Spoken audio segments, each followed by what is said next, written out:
Now, if you're done jotting down your New Year resolutions and getting financially secure is on the top of your list, then hold tight. This video is for you.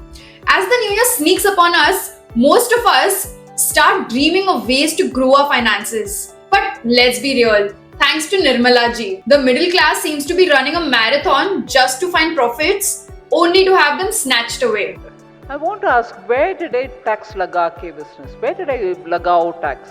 So on futures and options, you've increased. Wait a minute. And STT. who are these bhaktas? So-called middle class, right?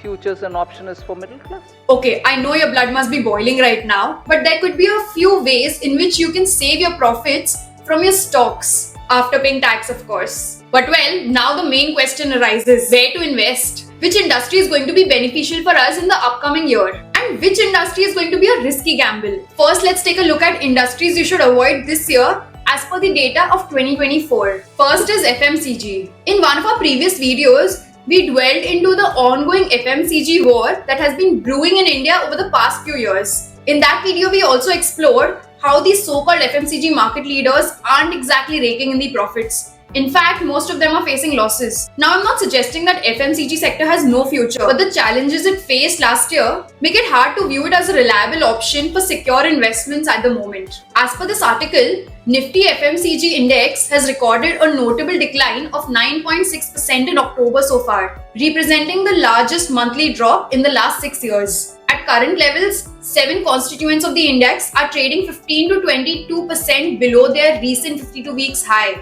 with Tata Consumer Products leading this downturn. Major FMCG companies like HUL and Nestle have reported a disappointing set of numbers for the September quarter, with results falling below street estimates. The heads of these companies have highlighted the significant impact of declining sales in urban India as a key factor behind their underperformance. Several companies, including Godrej Consumer Products and Dabur, have acknowledged the impact of inflation on their margins.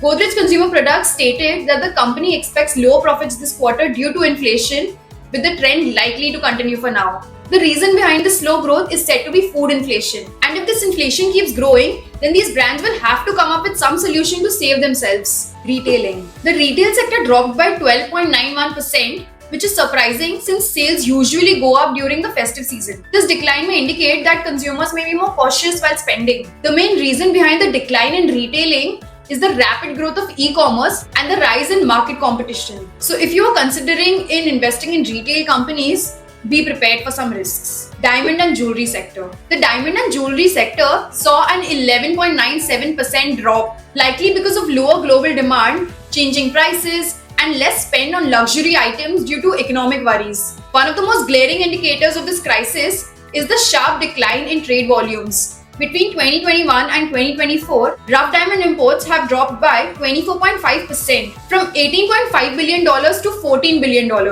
Exports of cut and polished diamonds have decreased by a staggering 34.6%, dropping from $24.4 billion to $13.1 billion. This contraction has significantly affected the cash flow of diamond manufacturers, leading to an increase in unsold inventories, which have risen from 35% to 45.6%. The decline in demand for diamond jewelry can be attributed to several factors. First, global demand, particularly from markets like US and China, has decreased due to shifting consumer preferences and economic uncertainties. As these markets reduce spending on luxury goods, including diamonds, sales have been impacted. Additionally, the rise of lab-grown diamonds, which are seen as more sustainable and affordable, poses a growing competitive threat to traditional diamond sales. Industrial gases. The industrial gases sector has faced the sharpest decline, dropping by 15.6% in October. This downturn can be linked to reduced demand and the possibility of rising input costs, which could negatively impact profit margins. Additionally, factors like regulatory changes, higher expenses, and reduced production due to limited industrial demand may have further weakened investor confidence in this sector. For example, New Mexico kept its rule to reduce ozone pollution, requiring oil and gas companies to capture more emissions, which could increase costs. Also recently, Mahanagar Gas, a major city gas distributor in India, saw its profits drop by 16.5%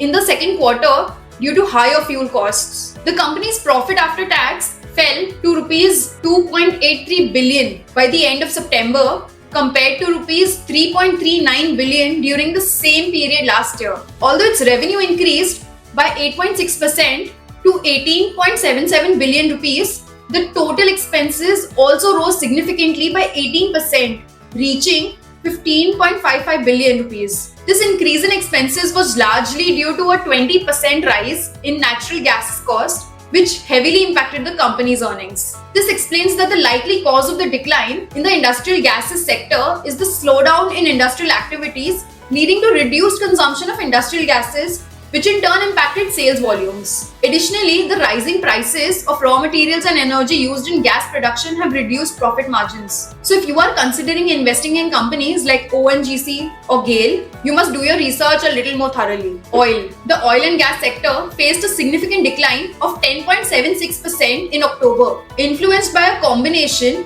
of global price fluctuations, regulatory changes, and shifting environmental policies.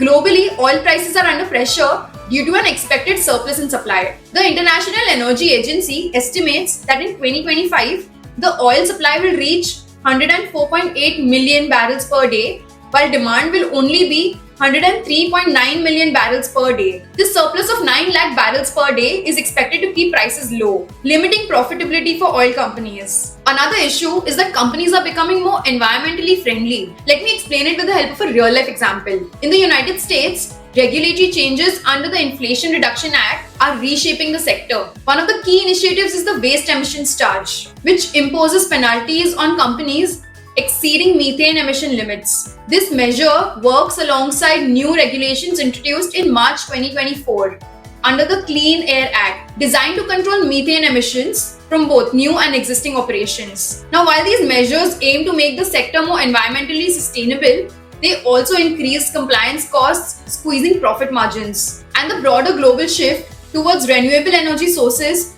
further impacts the sector. According to the World Bank, energy prices are expected to drop by 6% in 2025 and another 2% in 2026 as nations increasingly adopt sustainable energy alternatives. Now, this shift not only reduces demand for traditional oil and gas, but also forces companies to invest in cleaner technologies, adding to the operational expenses. That's why investors' confidence in the oil and gas industries has been shaken. While current high oil prices may appear attractive for investments, the broader outlook suggests that potential investors should proceed with caution and conduct thorough research to understand how companies are adapting to these changes. Now, these were the risky sectors for investments. In the next part of this video, we will be talking about industries that might actually be profitable in 2025. I will give you a detailed breakdown of the industries to watch out for. So stay tuned and subscribe to Level Up with Hiral so that you don't miss out on the next video when the next part drops by. Ciao for now.